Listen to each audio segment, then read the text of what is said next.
Hey, aspiring writers, welcome to the channel. I'm thrilled you're here because today I've got something super exciting for you. If you're struggling to find that perfect novel idea, you're not alone. But don't worry, I've got your back. Here are 5 creative novel ideas to kickstart your writing journey. First up, imagine modern-day life mixed with whimsical, magical elements. Maybe the local bakery serves pastries that induce vivid dreams, or the town library has books that come to life. The possibilities? Endless. Next, think about a future where human emotions are regulated by the government. What happens when a group of rebels decides to break free and experience genuine emotions?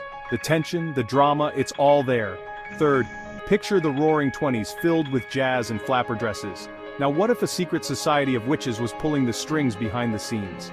The blend of history and fantasy can create a truly captivating story. Fourth, imagine a high-tech world where crime and technology collide. A band of misfits planning a heist to steal a piece of revolutionary technology. The stakes are high, the technology is mind-blowing, and the characters are unforgettable. Finally, think about a protagonist discovering their true identity while navigating between two realities. Each universe offers different challenges and lessons, making their journey incredibly rich and dynamic. So there you have it, 5 novel ideas to spark your creativity and get those words flowing. Remember, the key is to take these ideas and make them your own. Happy writing, and don't forget to like, subscribe, and hit that notification bell for more tips and inspiration. See you next time.